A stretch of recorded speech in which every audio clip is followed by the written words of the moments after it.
రాష్ట్రంలో red alert ఓట్ల లెక్కింపు రోజు హింసాత్మక ఘటనలు. రాష్ట్ర వ్యాప్తంగా పోలీసులు విస్తృత తనిఖీలు.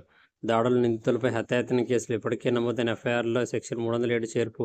కుట్ర, ప్రజాప్రాతినిధ్య చట్టం కూడా. కోర్టుల్లో మెమోలు వేసిన పోలీసులు. పల్నాడులో 2 పిటిషన్లు, 2 ఎఫ్ఐఆర్లు. 3 జిల్లాలకు 35 చేరిన కేసులు. నిందితుల కోసం పోలీసుల వేట. ఎవరిని వదిలిపెట్టొద్దు. డీజీపీ హరీష్ కుమార్ గుప్తా ఆదేశం. మారణాయుధాలు, బాంబుల కోసం ఇల్లు జల్లెడ. పిన్నెల్లి అరాచకం. స్వయంగా ఈవీఎం ధ్వంసం చేసిన ఎమ్మెల్యే. పాల్వాయి గేట్ పోలింగ్ బూత్లో ఘటన. సీసీ కెమెరాలు రికార్డైన విధ్వంసం. అడ్డుకున్న ఏజెంట్పై గొడ్డలి వేటు.